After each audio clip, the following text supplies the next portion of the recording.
Donc il faut 15h50. Dis 15h50.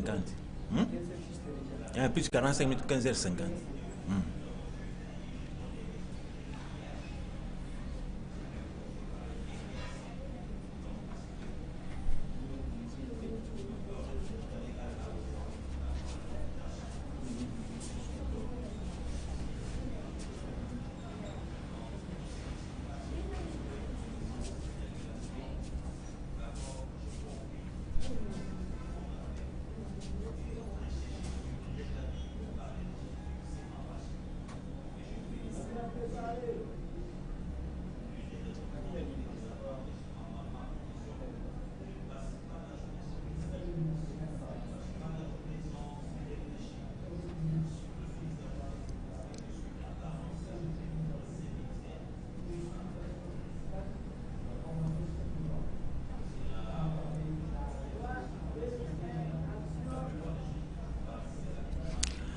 Bonjour téléspectateurs de Canal France TV.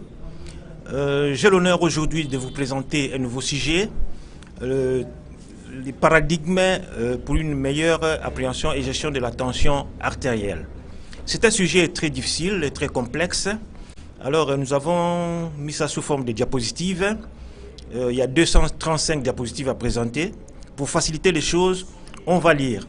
La ligne est ouverte, le numéro de téléphone est là. Ceux qui auront des questions à poser pourront à tout moment poser leurs questions pour qu'on leur donne quelques explications supplémentaires. Nous démarrons l'exposé. Le titre de la présentation, comme je l'avais dit, c'est « Nouveau paradigme pour une meilleure appréhension et gestion de la tension artérielle ou pression artérielle ». Et la place de la tension artérielle dans la survenue et le développement du glaucome évolutif à pression normale ou GEPN, ce qui signifie la PPO, pression de perfusion oculaire. Bon, on continue. Catégorie de la recherche. Cette étude est à classifier dans la discipline hémodynamique rhéographie dans le domaine de la recherche fondamentale. Introduction. Ce travail étudie essentiellement les variations en stabilité de la tension artérielle et introduit un nouveau paradigme dans la lecture des chiffres de la tension artérielle et aussi les rapports entre la tension artérielle et la tension oculaire, pression de perfusion oculaire, PPO. Il avait été motivé par le fait que dans une série de prélèvements de tension artérielle, il avait été constaté que les variations d'une composante élévation ou baisse sont associées à des variations inverses de l'une ou des deux autres composantes baisse ou élévation, à l'inverse. Cette étude avait aussi été motivée par le fait qu'il a été souvent constaté que 1. La valeur du pouls et de la diastole était exactement la même, comme si un mécanisme régulait que le pouls et le diastole orbitent autour d'une même valeur virtuelle que j'ai dénommée MPM, telle que, par exemple, MPM égale pouls plus diastole sur 2, donc la moyenne du pouls et de la diastole ou leur médiane.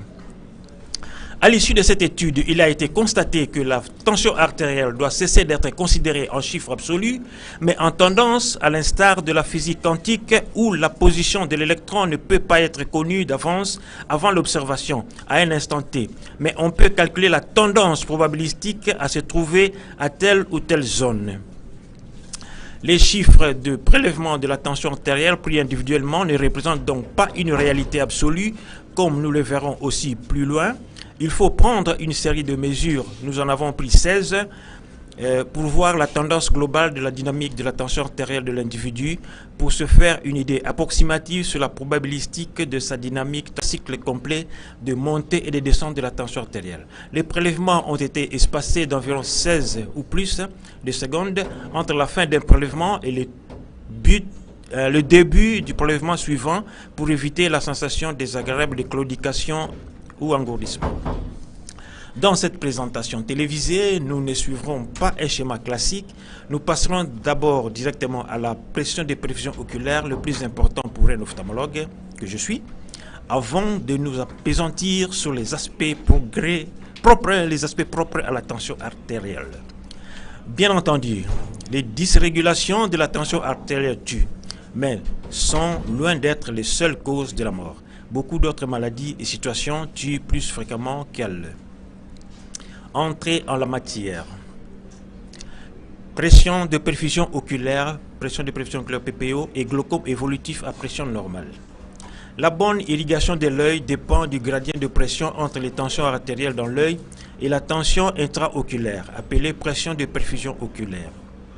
La pression de perfusion oculaire PPO peut se calculer avec toute mesure de la tension artérielle, mais ici nous ne considérerons que les deux extrêmes des chiffres de la tension artérielle d'une série de prélèvements. Par exemple, nous avons cette série de prélèvements-là. On a prélevé 16 tensions. La première étant 137 sur 97 avec un pouls de 89. La deuxième tension 139 sur 97 avec 91 de pouls. La dernière 127 sur 82 sur 71. Avec ces pressions oculaires, à partir de ça, avec des pressions oculaires, donc ces chiffres-là que nous voyons, comparé à la pression oculaire qui était à l'œil droit de 12,2 mm de mercure, à l'œil gauche 14,6 mm de mercure. Première formule de la pression de perfusion oculaire. Juste la pression artérielle moins la PIO. Une formule simple. Les valeurs normales se situent entre, pour la systole, PPO 6, systolique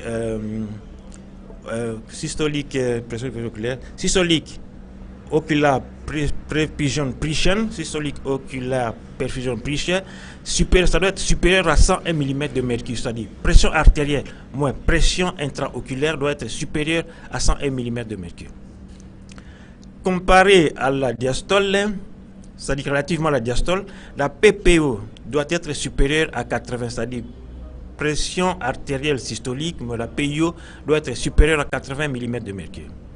Par rapport à la diastole, c'est-à-dire le chiffre le plus bas quand on prend la tension artérielle, la PPO, la diastole doit être supérieure à 55 mm de mercure. Si on n'est pas dans ces valeurs-là, alors on court le risque de glaucome à pression normale, glaucome évolutif à pression normale, parce que le cœur ne pompe pas suffisamment assez, le sang ne passe pas suffisamment bien dans les yeux, et ça fait que l'œil n'est pas suffisamment perfusé. C'est comme quand vous asseyez dans une mauvaise position, le sang ne passe plus bien, alors ça fait des claudications, des engourdissements. C'est la même chose au niveau de l'œil. Cette stase-là, cette mauvaise circulation du sang, ça fera que les cellules de l'œil vont souffrir, en particulier les cellules, on verra plus tard, les cellules qui forment le nerf optique vont dégénérer et commencer à se détruire et jusqu'à commencer à perturber la vision. Au début, c'est le champ visuel qui sera perturbé, le champ visuel périphérique d'abord, et puis après, ce sont des scotomes, c'est-à-dire des zones aveugles dans les champs visuels. Les champs visuels, c'est quoi? C'est quand vous regardez par exemple devant, moi je regarde devant le moniteur là, quand je fais mes mains comme ça, je regarde l'écran, mais je vois mes mains qui bougent là. C'est ça qu'on appelle champ. C'est-à-dire toute cette étendue là qu'on voit en un instant, c'est le champ visuel. Alors, qu'est-ce qui se passe dans un glaucome? Parce que le nerf optique est souffrant, le champ visuel commence à se réduire.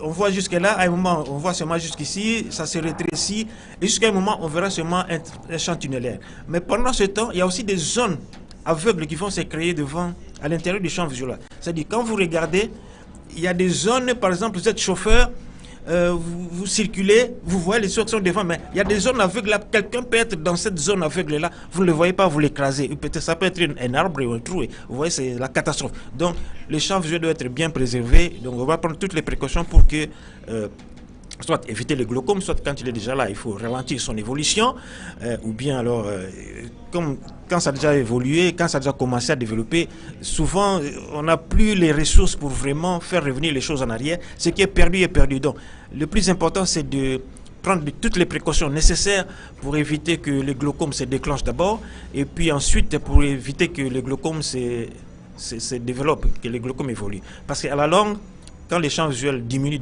il reste un champ visuel tunnelaire, comme on appelle, c'est-à-dire juste une petite zone là devant, comme si on regardait dans une tunnel. Alors après, cette zone-là va aussi disparaître et ça devient la cécité absolue, on devient aveugle. Bon, la suite, c'est bloqué ici quoi. Ça passe pas? Ah, là-bas. Donc, première formule de la PPO, pression artérielle moins pression intraoculaire. Donc la tension qui existe dans l'œil. chaque espace dans l'œil, chaque espace creux a une pression. Si il n'y a pas de substance à l'intérieur, il n'y a pas de liquide par exemple, qui peut garder cet espace-là, ça devient un espace virtuel, c'est-à-dire les deux bornes, les deux bords du volume-là vont s'aplatir. Donc dans l'œil, comme l'œil est un volume, c'est parce que il y a de liquide là-dedans qui se forme et qui s'évacue, et la pression entre les deux permet à l'œil de garder sa forme. La diapositive. Diapositive. Donc nous sommes la pression artérielle. Donc on avait dit on peut calculer la pression artérielle et la pression de perfusion oculaire à partir de la pression artérielle et la pression intraoculaire. Voilà, donc la pression artérielle et la pression intraoculaire, ça donne le degré de risque de glaucome évolutif à pression normale. On avait dit que la pression artérielle était inférieure à 20. Donc avec un maximum de 145, parce qu'on a pris la valeur la plus élevée, la moins élevée. Donc la valeur la plus élevée des systoles était 145. Donc la tension de l'œil droit, comme c'était à 12,2, on a eu donc une PPO de 145 moins 12,2. La PPO était à 132 qui est 101. Là c'est normal. Bon, on prend là où c'est rouge, la tension artérielle minimale était à 78. Quand vous soustrayez avec 12,2, vous restez avec 65,8 de pression de perfusion oculaire, ce qui est très bas. Donc, ça expose à un risque de glaucome évolutif à pression normale. C'est-à-dire que, d'habitude, les gens croient que le glaucome, c'est l'élévation de la pression artérielle, mais en fait, le glaucome, c'est l'altération du nerf optique qui dégénère, qui finit par faire perdre la vision. Mais souvent c'est associé avec l'élévation de la pression de l'œil, et c'est comme ça que les gens confondent que le glaucome c'est la tension élevée. Mais le glaucome c'est une maladie spécifique qui peut être coexistante avec la pression oculaire. Diapositive. Donc on attend un peu la diapositive. Deuxième formule de la valeur normale de l'hyperthyroïdose, donc diastole supérieure à 50 mm de mercure. Comme malgré la PIO était inférieure à 20, risque de développer un glaucome évolutif à pression normale, donc le maximum des dia était à 103. Donc c'est supérieur à 55 et le minima des dia était à 63, supérieur à 55. Pour ces malades, il n'y a pas de risque de glaucome à pression normale. Troisième formule de la PPO, on prend le 2/3 de la pression artérielle moyenne, on soustrait la PIO. Au lieu de la pression artérielle, on prend le 2/3 de la pression artérielle moyenne, qui est maxima, minima divisé par 3 plus la minima. C'est ça qu'on trouve la PAM, c'est-à-dire pression artérielle moyenne. On prend maintenant le 2/3 de ça, on soustrait la PIO. On prend un cas de valeur normale. Par exemple, maxima de PAM fois 2/3, c'était 74,67, moins, avec une tension oculaire droite de 12,2, on trouve une PO de 62,43, ce qui est normal. On prend maintenant ce qui est en rouge, en bleu, en rouge, ce qui est bas là, c'est-à-dire bas. Minimum de la PAM sur 3, c'est 47,78. Quand on soustrait 12,8, on trouve une pression de perfusion oculaire de 33,8, de 33,58. Or, la normale, ça doit être 50. Donc, c'est inférieur à la normale. On trouve donc une pression de perfusion oculaire basse. Donc là, il y a un risque de pression, de développer un glaucome à pression normale. Ce risque, malgré l'hypertension de la PAM qui est à la limite est à 106, le malade avait 112. Mais malgré ça, le sang ne circule pas bien dans l'œil et ça fait courir le risque de glaucome à pression normale, glaucome évolutif à pression normale. Recommandation en rapport avec ce risque de glaucome évolutif à pression normale. Donc, ça c'est le logiciel qui suggère ces recommandations-là. Il faut multiplier de prudence si vous baissez cette hypertension systolique et diastolique. Donc, le système, le logiciel, a trouvé qu'il y a une hypertension diastolique et systolique. qu'on doit baisser parce que la valeur est élevée. Tout le monde connaît les risques de l'hypertension artérielle. Il ne faut pas la laisser trop longtemps, il faut la soigner. Mais dans ce cas, il y a un risque de glaucome évolutif à pression normale, qui est combattu par la pression que les cœurs pompent dans l'œil pour essayer de faire que le sang circule dans l'œil. Donc, il faut baisser la tension parce qu'il y a l'hypertension artérielle, mais on augmente encore le risque de pression de prévision oculaire. Donc, il faut baisser progressivement et délicatement pour éviter d'aggraver le risque de la pression de glaucome évolutif à pression normale. Bon, en l'occurrence, il faut alors impérativement baisser aussi la PIO, c'est-à-dire pression intraoculaire, si le glaucome à angle ouvert. D'autant plus que durant les prélèvements, il y a aussi eu 2 occurrences d'hypotension artérielle.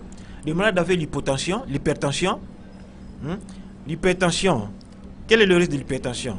Le risque normal que tout le monde connaît, mais aussi le risque de rétrécissement artériel. L'hypertension de l'œil fait que les artères de l'œil rétrécissent et ça aggrave encore l'hypoxie au niveau des cellules de l'œil, ce qui fait que les cellules de l'œil dégénèrent, ça commence à souffrir et ça bime, ça se meurt. Donc nous avons 2 systoles, le premier à 78, l'autre à 97, à 78 à 97 qui sont des hypotensions, ce qui augmente encore les risques d'évolution du glaucome évolutif à pression normale. Recommandation en rapport avec ce risque, on continue. La 3e recommandation, bien sûr qu'il est aussi de fait. La hausse de la tension artérielle s'accompagne souvent d'une hausse de la pression intraoculaire. Impossible à l'heure actuelle de statuer sur l'impact de cette double hausse sur la pression de prévision oculaire. Hausse, baisse, orale. Qu'est-ce qui monte le plus? Quand la tension oculaire monte, la tension artérielle monte, ça fait augmenter la tension de l'œil. Mais est-ce que la tension de l'œil monte la tension monte moins que la tension artérielle de manière que ça laisse le sang circuler pour qu'il n'y ait pas d'évolution des glaucomes à pression normale? Ça, on ne connaît pas. Et puis, comme j'ai dit là, quand la tension artérielle monte, il y a rétrécissement des artères de la rétine. Donc, le sang ne passe plus bien. Donc, il y a le rétrécissement et puis la tension de l'œil qui fait que ça dérange, ça expose le plus à l'évolution du glaucome à pression normale. Donc, les glaucomes, comme on sait, on a déjà vu le rétrécissement des champs visuels, apparition des scotomes centrales, et puis à la longue disparition de la vision, donc on devient aveugle. La hausse de la tension induit à partir de quel chiffre? Un vasospasme, comme je l'ai dit, constriction ou spasme des artères rétiniennes pour tenter de stabiliser le flux sanguin. Avec quelle efficacité ou dextérité? Il y a des mécanismes de compensation, mais on ne sait pas si c'est efficace, puisque malgré ces mécanismes, le glaucome évolue et c'est ça que ça évolue. Donc, ce sont des mécanismes qui ne sont pas suffisants pour freiner l'évolution, le déclenchement du glaucome à pression normale. Donc, on a trouvé une systole sur 16, donc 6,5% des cas, qui est supérieure à la limite 140 mm de mercure. On a trouvé 7 diastoles sur 16 qui sont supérieures à la limite qui est à 90 mm de mercure. Donc, il y a une hypertension avec tous les risques qu'on a vus, à part son risque propre, ces risques propres de l'hypertension que tout le monde connaît, les hémorragies dans l'œil, les exsudats, et puis des décollements exsudatifs. On peut passer.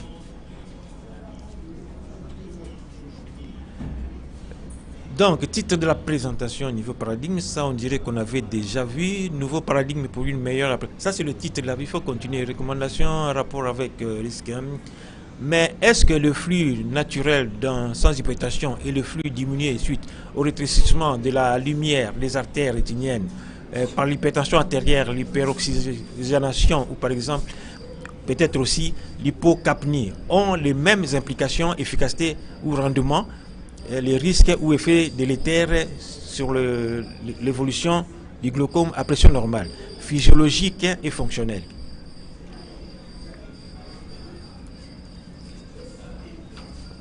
Donc, en général, il faut tenir compte des hypertonies oculaires et des hypotensions artérielles qui sont des situations pathologiques.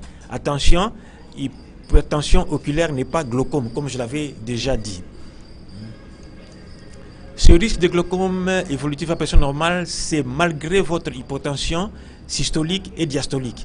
Systolique supérieure à 140 mm de mercure, le maximum de la systole que nous avons ici, c'est 145. Diastolique supérieur à 90 mm, ça sont les critères de l'hypertension. Le maximum de diastolique que nous avons eu chez nous, c'est 103 mm. Donc bien entendu, une tension artérielle trop élevée rétrécit les artérioles rétiniennes, comme on l'avait déjà dit. Nous verrons dans cette présentation ce qu'est la tension artérielle mesurée, deuxièmement, les causes de variation réelle de la tension artérielle. Strictement parlant, il n'y a aucun lien entre la pression qui règne dans le brassard d'un tensiomètre et celle à l'intérieur des artères. Aucune n'influence l'autre et chacune peut varier librement, indépendamment de l'autre. Les variations des deux sont, comme on l'appelle, asynchrones. Suite de A. La systole, c'est la contraction ventriculaire. La systole est la pression sanguine durant cette phase de... La systolique, c'est la pression sanguine durant cette phase de contraction qu'on appelle pression systolique. Diapo. Suite, bon. Voilà la définition de la systole pour Futura Science. Systolique, eux, ils définissent comme ça: phase de contraction du cœur où le sang est expulsé vers le système cardiovasculaire. La pression au cours de la systole est le chiffre le plus élevé que le médecin indique lorsqu'il mesure la tension artérielle. Donc, quand le médecin mesure la tension artérielle, il met deux chiffres. Un chiffre en haut, une barre, et un chiffre en bas. La pression qui est au-dessus, donc la pression maximale, dans cette présentation-là, c'est la systolique. Et la pression qui est, le chiffre qui est en bas représente la pression diastolique. Diapositive. Ensuite, la diastole, c'est la relaxation ventriculaire. La diastolique est la pression sanguine durant cette phase de relaxation ventriculaire. Ici, j'ai marqué encore contraction. La phase de relaxation ventriculaire, donc de tous les musculatures cardiaques, parce que l'oreillette pompe le sang dans les coins, et puis après c'est la ventricule qui pompe, et puis les deux se relaxent au même moment. Donc pendant cette phase de relaxation, la pression qui règne dans les artères et dans le cœur, c'est la pression diastolique.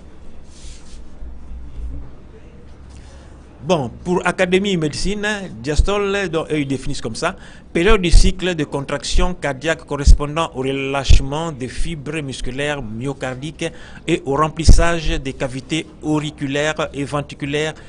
La durée d'une diastole normale représente environ 70% de celle d'un cycle cardiaque. C'est-à-dire, si la contraction et la relaxation prend par exemple 100 minutes, alors la diastole, la relaxation prend 70% de la durée, hein, donc 70 secondes.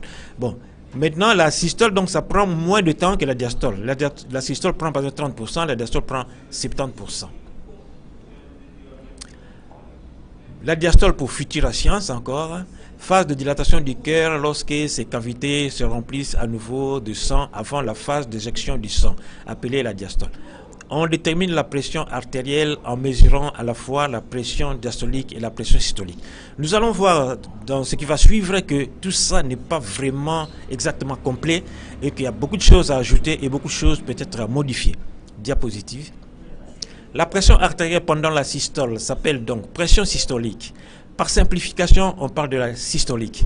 La pression artérielle pendant la diastole, moi j'ai là marqué diastole, s'appelle donc pression diastolique. Par simplification, on parle de la diastolique.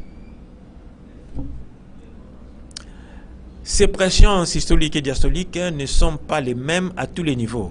Dans le cœur, la tension est plus élevée, plus on s'éloigne dans la aorte, les autres vaisseaux, les capillaires, à cause de la résistance vasculaire ou rhéographique. Les chiffres de la tension artérielle, tels que mesurés, ne sont jamais stables ni vraiment réels. Il doit nécessairement y avoir des petites fluctuations entre deux prélèvements. À cause de la méticulosité, bon, pourquoi ces différences de mesure? D'abord, c'est à cause de la méticulosité du prélèvement et de la professionnalité de l'appareil de mesure, sensibilité, précision, fiabilité, reproductibilité, ainsi de suite. Deuxième cause pourquoi les mesures successives ne sont pas exactement les mêmes, à cause des perturbations environnementales, dont le stress. Un des stress, c'est ce qu'on appelle le stress de la blouse blanche. Quand le malade arrive chez le médecin, souvent on trouve toujours des tensions élevées. Alors, quand il rentre dans la maison, il prend la mesure avec sa machine, son tensiomètre, il trouve des tensions normales. Parce que quand il est chez le médecin, il est un peu stressé. Qu'est-ce que le médecin va trouver? Qu'est-ce qu'il va dire? Tout ça. Il ne connaît pas vraiment bien son sort diagnostique. Alors, il est stressé. Souvent, chez le médecin, il y a toujours une élévation de la tension artérielle qu'on appelle effet blouse blanche. Mais aussi, bon, on continue.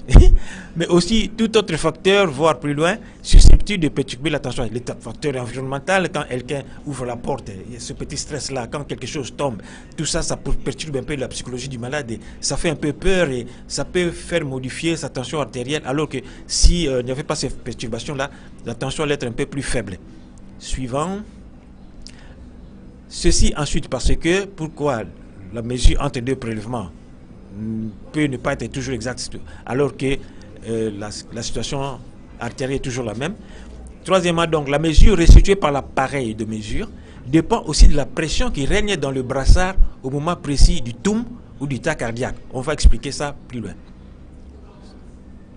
Lors d'un prélèvement de la tension artérielle, la pression dans le brassard est initialement réglée de manière à bloquer la circulation du sang dans l'artère sous-jacente, en dessous du brassard.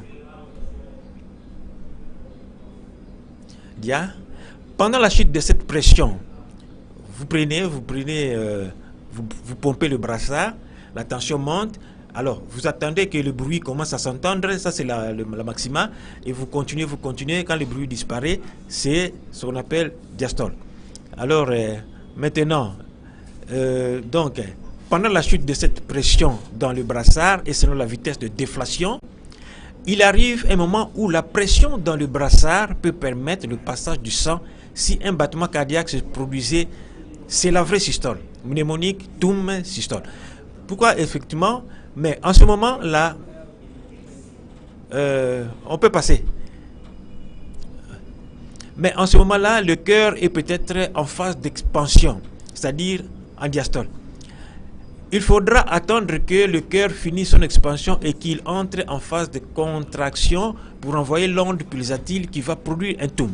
Et un TUM qu'on va entendre et puis qui va donner la mesure de la systole, la systole. Et pendant ce temps, la pression dans le brassard continue de chuter. La suite. Ce premier TUM se produit donc presque toujours un peu plus tard, de combien de millisecondes ou de combien de millimètres de mercure. Ça dépend de chaque personne et de la vitesse de déflation.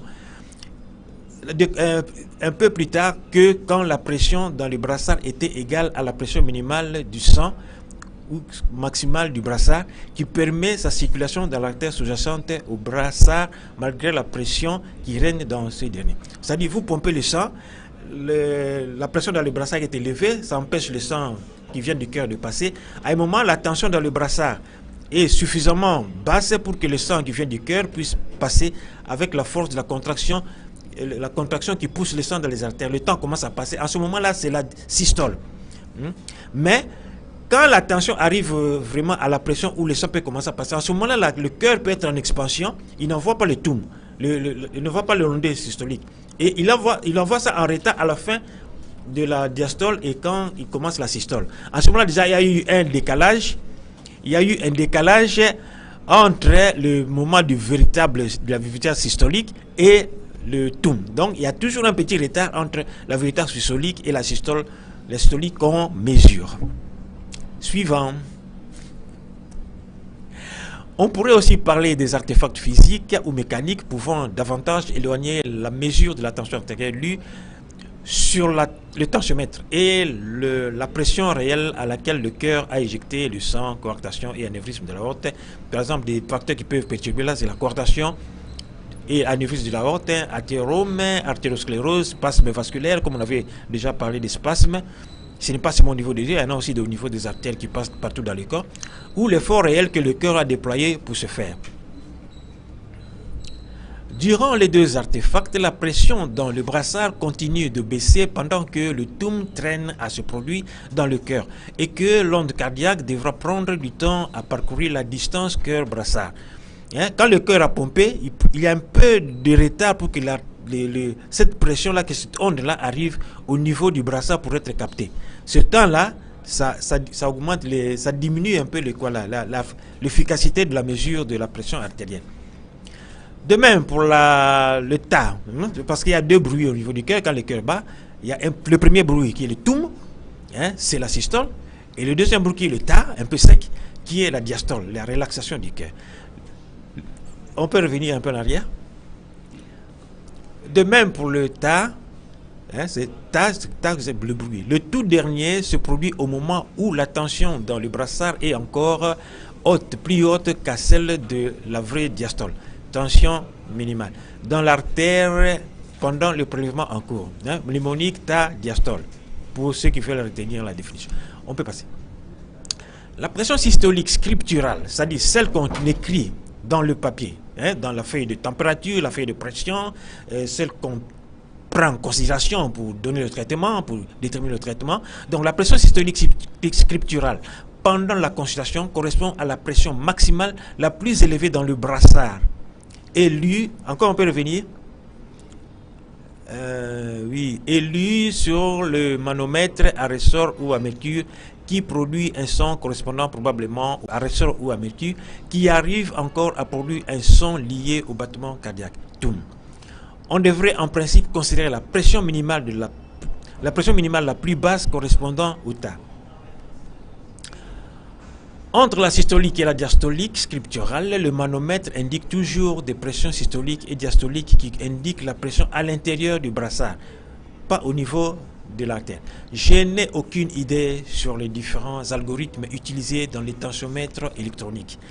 Différents algorithmes pourraient causer des disparités de mesure entre différents appareils. C'est qu'est la tension artère-mesure, contestation. L'idée, c'est de consigner la systolique et la diastolique au premier toum, ainsi que la systolique et la diastolique au dernier toum, et écrire la mesure de la tension artérielle comme ceci. Donc, la mesure du premier toum, la systole et diastole, on met ça au-dessus, systole 1, diastole 1, et la mesure au dernier toum, systolique et diastole, on met ça en dessous. Ça, c'est la façon idéale d'écrire la tension artérielle, pas seulement un chiffre là, systole sur diastole, mais systolique du premier toum sur diastolique et systolique sur diastolique du dernier toum. On peut passer. Pour chaque mesure ou prélèvement, ausculter le bruit de l'artère une seule fois avec un Doppler rhéographique et en extraire la pression au premier bruit systolique et au deuxième bruit diastolique. Quand le bruit commence, il y a toujours deux bruits normalement. Le bruit du toum, la systole, la contraction cardiaque et le bruit du tas. Au moment où le bruit commence, on ne devait pas considérer ça comme la systole, mais on doit prendre la systole de ce moment-là et la diastole de ce moment-là, le toum et le dia qui le suit. C'est ça qui devait constituer la tension artérielle. Donc les chiffres livrés par un tensiomètre électronique ou manuel ne sont jamais ni absolument vrais ou précis, ni réellement ou strictement représentatifs. On passe ? On peut passer. Lors de deux prélèvements consécutifs, donc, deux chiffres différents mais proches sont peut-être en réalité égaux. Et deux chiffres égaux ne sont peut-être en réalité que proches. Quelques causes de variation réelle de la tension artérielle. 1. Pression et compressibilité intratissulaire. Les tissus sont compressibles. Donc, quand le cœur pompe, toute la pression ne se manifeste pas au niveau de quoi? Il y a l'extensibilité qui absorbe un peu de cette pression-là qui est au niveau de vaisseau. Température ambiante et corporelle interne. Vous savez que la température augmente, ça fait dilater tout, même le sang à l'intérieur, ça fait augmenter aussi un peu, malgré que le corps humain soit homéotherme, mais quand même, quand il fait très chaud, la température peut monter un peu. Pression barométrique. Quand il y a trop de pression atmosphérique, ça comprime le corps et puis ça fait augmenter aussi la pression dans les artères. Résistance du brassard à l'étirement, à l'élongation, élasticité. Si le brassard est un peu trop élastique, la pression dans le brassard montera moins. Si le brassard est trop rigide, la pression dans le brassard montera plus. Serrage des habits et des bijoux. Si vous avez une montre qui vous comprime les artères, le prélèvement de la pression artérielle sera erroné. Tous ces facteurs absorbent tout ça, la pression artérielle vraie. La pression artérielle varie d'un locus d'un corps à l'autre et d'un calibre artériel à un autre. Artériosclérose dans le temps, rétention salée, éréthisme et fibrillation cardiaque, des mouvements de la personne, stress et autres états du système végétatif. On a déjà vu l'effet du stress. Bon, ici maintenant, il y a une façon d'évaluer la tension artérielle. Il y a plusieurs façons d'évaluer la tension artérielle pour dire si c'est normal ou si c'est anormal. On commence par ces 15 chiffres qu'il faut bien noter parce que ce sont ces chiffres-là sur lesquels on va travailler. Les premiers chiffres étaient 132 sur 52 avec un pouls de 127, le deuxième 80 sur 132 avec un pouls de 102, le dernier 132 sur 109, 125. S'il y a moyen, il faut les photographier parce que quand on reviendra là-dessus, vous aurez l'occasion de vérifier. On passe. Le diapo suivant. Diapositive. Donc ici la suite, nous avons vu que par exemple pour ces mesures-là, nous avons au premier chiffre, nous avons 132 qui est normal, le deuxième chiffre qui est 52. Ce qu'on avait dit, donc la tension n'est pas fixe, ça varie d'un moment à l'autre. Donc c'est pas significatif. Si vous prenez les chiffres tensionnels de façon absolue, on risque de tomber sur une conclusion erronée et donner un fort traitement. Parce que vous voyez vous-même les variations. On peut revenir. Vous voyez vous-même les variations là. Au premier chiffre, la systole est normale, la diastole est basse, le pouls est élevé. Au deuxième chiffre, la systole devient basse, la diastole encore plus basse et le pouls encore élevé. Et au dernier chiffre, systole et diastole, c'est dans les normes et puis le pouls élevé. Mais c'est la même personne. Des pressions très prélevées à des espaces de 16 secondes. Vous voyez comment ça varie. Donc c'est difficile. Si on doit les prendre en termes bruts, on risque de sombrer dans l'erreur. Tout ce qu'on doit chercher, comme on avait vu avant, c'est de voir la tendance. La tendance de la tension, sa tendance à élever, et a tendance à être stable, et a tendance à baisser. Diapo suivant. Ici, les chiffres sont triés selon la composante systolique. Vous voyez au premier là 74 c'est un peu bas, le deuxième 81 un peu bas, le troisième 82. La tension commence à être élevée à partir du cinquième prélèvement. Ça c'est trié alphabétiquement, pas ordre chronologique. Vous voyez que dans l'ensemble, vous voyez le premier chiffre était même à 74, le dernier à 227. Donc il y a un chiffre à 74, l'autre à 227. Finalement, quelle est la situation du malade? Il est hypotendu ou hypertendu parce que 74 c'est l'hypotension, 227 c'est l'hypertension. Mais finalement, vous voyez qu'il ne faut pas prendre ces chiffres de façon absolue, il faut les prendre de façon la tendance, il faut prendre leur tendance. Suivant, génération. Bon, ça sont des chiffres générés aléatoirement. Systole normale 132,15. Le premier système, sur ces valeurs-là, si on recherche les systèmes normales, le premier système normal c'est au premier prélèvement 132, et puis au 15e prélèvement 132, et puis au 13e prélèvement 139, parce qu'on avait pris 15 prélèvements, je pense. Systole inférieure à 105, donc on peut dire hypotension. Au troisième prélèvement, au huitième prélèvement, deuxième prélèvement et au sixième prélèvement. Systole hypertendu, on a trouvé au cinquième prélèvement, ça 56, au quatrième prélèvement, ça 60. Donc tous ces systoles-là sont hypertendus. 8 systoles hypertendues, 4 systoles basses et puis 3 systoliques normales. On peut passer. Zéro un facteur d'évaluation, tout ça donc c'est le premier. Trier ici selon la composante diastolique. On peut passer, c'est le même raisonnement maintenant ici c'est avec la diastolique. On avait vu ça avec la systolique, maintenant le même raisonnement avec on peut passer aussi. On passe. Donc là on a trouvé 0 pour. Maintenant ici c'est en fonction de du pour. 0 pour normal, 0 pour bradycarde, donc inférieur à 50. Les 15 pour qu'on a trouvé là-bas sont supérieurs à 80 mm de mercure. On peut passer. Considérez seulement les maxima et minima des composantes systoliques et diastoliques des tensions artérielles prélevées. Donc ici, on considère seulement les maximums des de pression artérielle systolique et diastolique. Hein? Ici, on a prélevé 18 mesures. Tout ça donc, les 18 mesures, on peut dire que le patient est en hypertension absolue. C'est-à-dire qu'il n'a aucun chiffre normal. Tous les chiffres chez lui, sur les 18 prélèvements, malgré qu'on a vu qu'il y a des fluctuations, mais chez lui, tous les chiffres sont hypertendus. Donc, c'est une hypertension absolue pour ces malades-là. Pour tous les chiffres sont anormaux. Première façon d'évaluer. Donc, en fait, c'est la deuxième façon. On a commencé par la 0e. La variabilité de la tension artérielle, paramètres mesurés. Bon. Au-dessus, ce sont les mesures mesurées. On trouve les valeurs minimales pour la systole, 143. Donc, la valeur minimale de la systole, c'est 143. Alors que, normalement, on ne doit pas dépasser 140. La valeur la plus basse, c'est 143. Donc, tous ces chiffres sont hypertendus et le chiffre le plus bas qu'on trouve chez lui est encore hypertendu.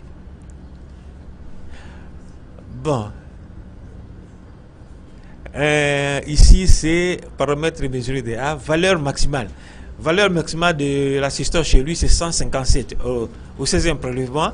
Diastole à 98. Donc, tous, comme on avait vu, toutes ces valeurs sont au rouge. Hypertendu même pour la diastole. Allons-y. Les suivants. Paramètres mesurés. Valeur minimale de quoi?